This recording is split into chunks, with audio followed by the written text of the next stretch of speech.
एक बार नारद मुनि अपने मेघयान पे सवार होके एक भ्रमण को निकले। चलते चलते रास्ते में एक पर्वत, विशाल का पर्वत आ गया और उस पर्वत का नाम था मेरू पर्वत। नारद मुनि ने मेरू पर्वत से बोला, पर्वत महाराज, आप हमें जाने के लिए रास्ता दें। लेकिन मेरू पर्वत ने बोला, नहीं, आपको अगर जाना है तो या तो मेरे ऊपर से चले जाइए या फिर चारों ओर चक्कर लगा के जाइए। नारद मुनि समझ गए ये तो बहुत अहंकारी पर्वत है। बोला, नहीं, हमें तो इधर से ही जाना होगा। बोलिए, कौन आपको किससे कहवाए कि आप हमें रास्ता देंगे? मेरू पर्वत बोला, किसी के कहने से मैं रास्ता नहीं दूंगा। नारद मुनि बोले, क्या जगत के निर्माता अगर विष्णु भगवान बोलेंगे तो भी नहीं देंगे? बोला, नहीं, मैं उसके कहने से भी नहीं दूंगा। बोला, अगर पवन पुत्र हनुमान से कहवाऊं तो भी आप रास्ता नहीं देंगे? बोला, नहीं, मैं किसी के कहने से रास्ता नहीं दूंगा। तो नारद मुनि बोले, आप ब्रह्मा का कसम खा के बोलिए, किसी के कहने से रास्ता नहीं देंगे?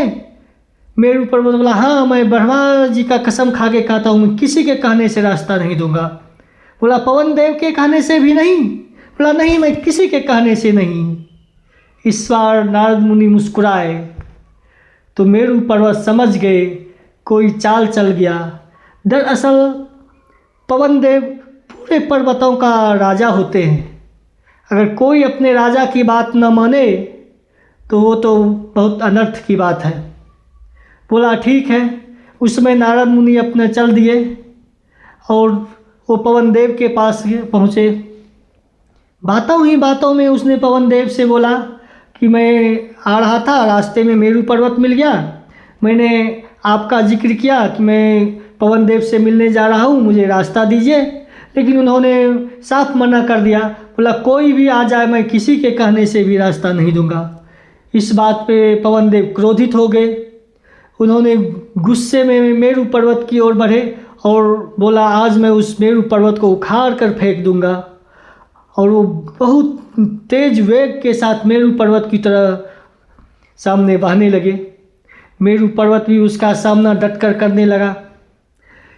सामना करते करते पवन देव इतनी जोरों से चली कि मेरू पर्वत का मस्तक ही कट के उड़ गया। इसलिए कहते हैं कि कोई भी काम सोच विचार के करना चाहिए, अहंकार में नहीं करना चाहिए। अगर वो अहंकार में मेरू पर्वत